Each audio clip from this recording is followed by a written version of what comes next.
On the broadcast, we get you the first images of the pride of Pampore, the EDI building. That's the building on your television screen. This is the second time that terrorists have struck this building.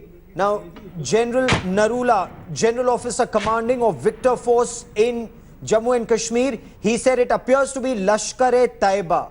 2 terrorists were killed, 2 AK series rifles have been recovered. But look at this building. It is a 6-storied high building, 6 floors, 10 rooms on each floor, 10 toilets on each floor, 120 rooms in this building plus an attic. Imagine our brave army personnel, the special forces, they cleared this building room by room, toilet by toilet. 2 terrorists were killed, but they didn't rush in.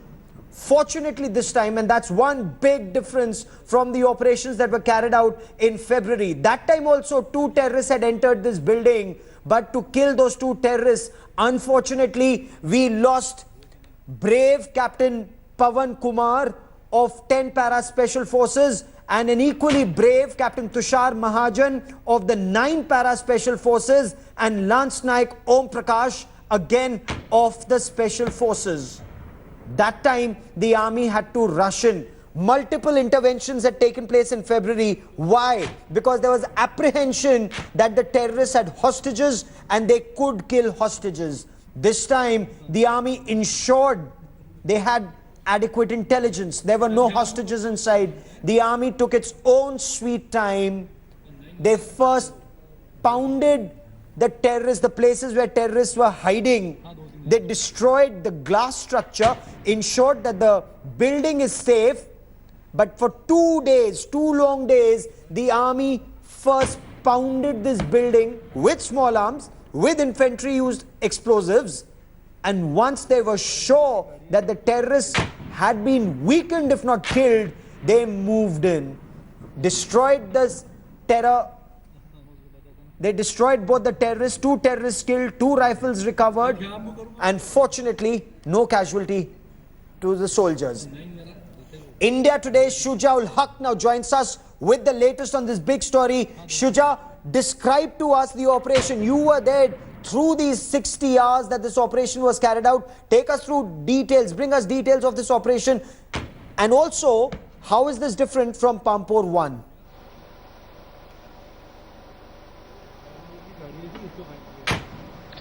Well, Gaurav, it was a very, to begin with, it was a very difficult operation to carry out. And the primary reason for that is the structure of these buildings where the militants were hiding. It is perhaps that very reason that these militants chose this target second time over. Like you were talking about the encounter that took place in February, at that point of time, the army had taken, certain losses, 2 captains, 1 soldier, and also, jawans of other paramilitary forces.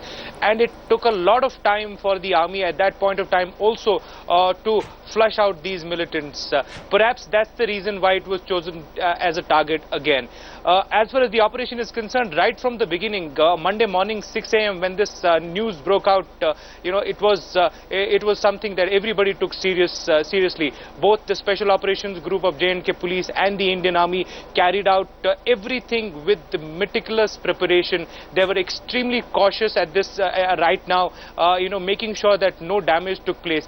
Even when we spoke today after the encounter was over, he said that they had apprehension that there could be civilians inside, and they were also very cautious about the fact that there shouldn't be any collateral damage. The strategy this time was different.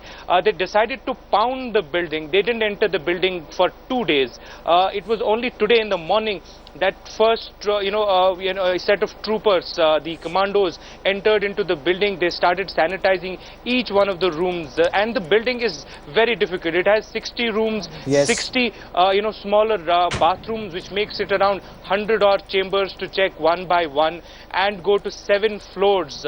That was something that these commandos of the army did till the end, when finally they declared that this entire building was safe. Stay with me for a moment. But my colleague Shuja ul Haq, he spoke to Major General Ashok Narula, the General Officer Commanding of Victor Force. Let's listen in to that conversation. This operation was a very tricky operation because it is a very huge building and we did not want to do any of the collateral damage because there were civilians, there were chances of civilians being inside. All those people were taken out.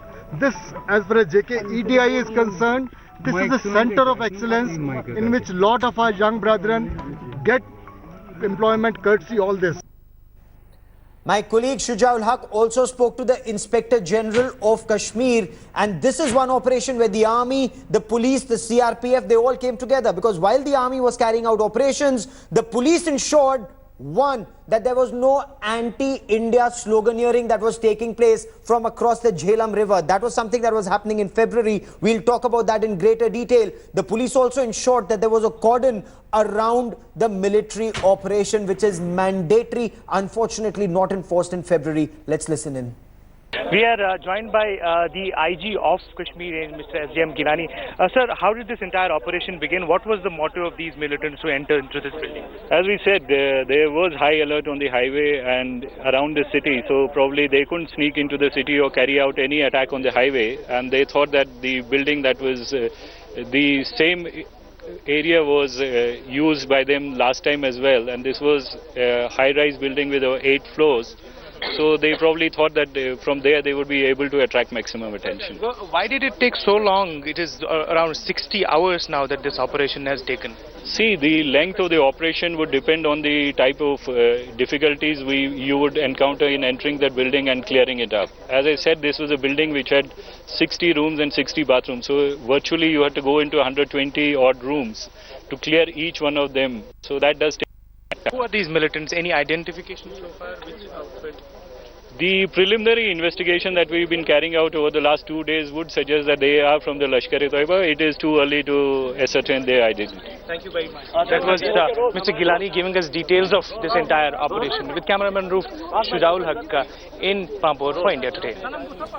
M.M. Khajuria is former Director General of Jammu and Kashmir Police. He joins us on the broadcast. Mr. Khajuria, this is the second time that the EDI building has been targeted by terrorists. Is there a special reason, sir? Yeah. Number one, Pampore is very strategically located. It is the gateway to Srinagar city, Srinagar cantonment, and from the other side is gateway to the south of Kashmir, which is the hub of present time activities. Secondly, this is a building which was easy to enter and difficult to secure. In fact, I think we made a mistake by not securing it earlier.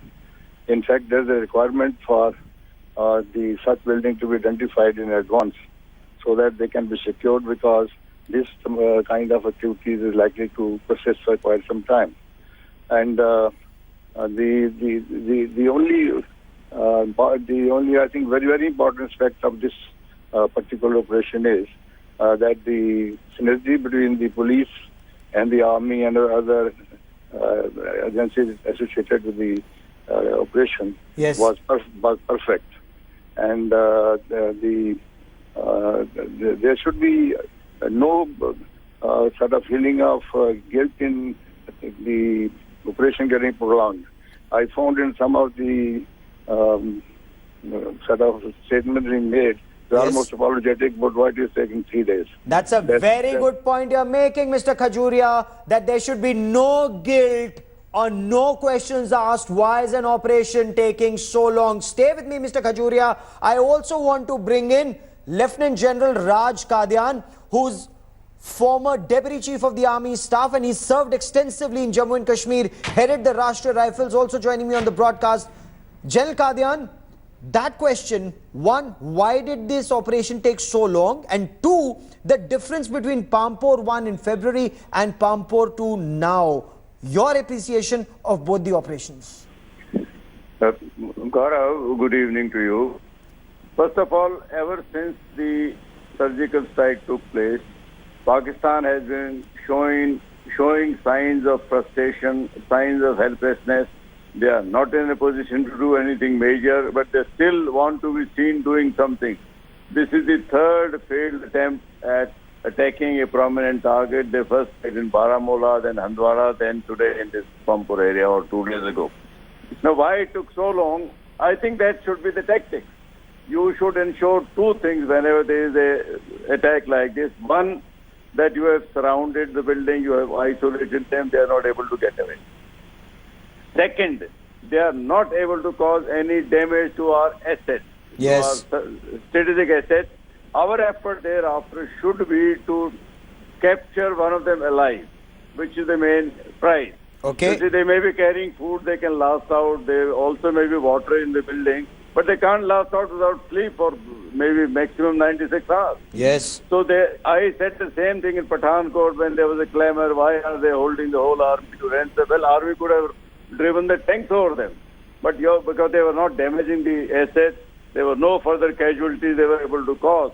So we should always buy time. It's not a video game. Why take unnecessary risk? Absolutely. Military operations are not a video game. For the moment, General Raj Kadian and Mr. Khajuria, many thanks for joining me on the broadcast.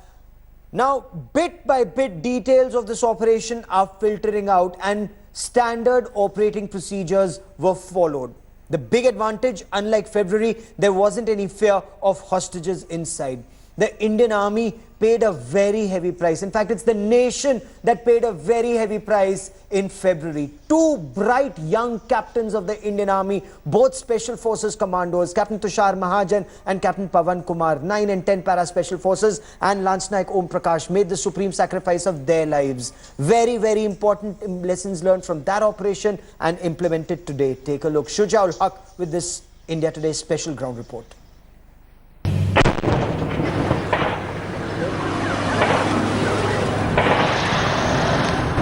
The second big terror encounter at the Entrepreneur Development Institute in Pampore began at 6 a.m. on Monday. Terrorists had entered the government building and began engaging security forces. It took the armed forces nearly 60 hours to clean up the building, ensuring they did not suffer casualties, learning from a similar operation this February. This operation was a very tricky operation because it is a very huge building and we did not want to do any of the collateral damage because there were civilians, there were chances of civilians being inside. Parts of the building were set on fire on Monday. As firefighters and police approached the building, they were fired at. That's how it all began. The army, JNK police and the elite para-commandos set up a perimeter to trap the militants in the building, successfully killing 2 Lashkar terrorists. 2 people who have been eliminated and the 2 weapons which have been recovered. There you have it. That is the kind of sounds that these locals have also been hearing throughout this morning. Remember, this encounter started about 50 hours back, and now we are seeing that the operations are being carried out. The EDI building was targeted for a reason. That's what army sources revealed to India Today. The terror module was a part of Pakistan's prolonged effort to target education of Kashmiri youths. With repeated hartal calls, the separatists are ensuring that children don't get access to basic education. By targeting the EDI building twice in 8 months, Pakistan-backed terrorists are ensuring that senior students do not get professional education, thereby ensuring that children in Jammu and Kashmir don't get either good education or access to good jobs. As the sun sets, Pakistan's yet another bid to bleed India falls flat. The Indian Army is prepared to protect the people of the country come what may. With Shujaul Haq in Srinagar and Gaurav Sawant in Delhi, Bureau Report, India Today. Military operations are not video games. It's the commanders on ground who are in the best position to decide how long should an operation last. And the main focus should be kill the terrorist, neutralize the terrorist, no own casualty. Well, that is all I have time for on India First. Many thanks for watching. Up next, Game of Thrones. Who's winning the Uttar Pradesh elections? That's coming up with Rajdeep Sardesai. Stay with us.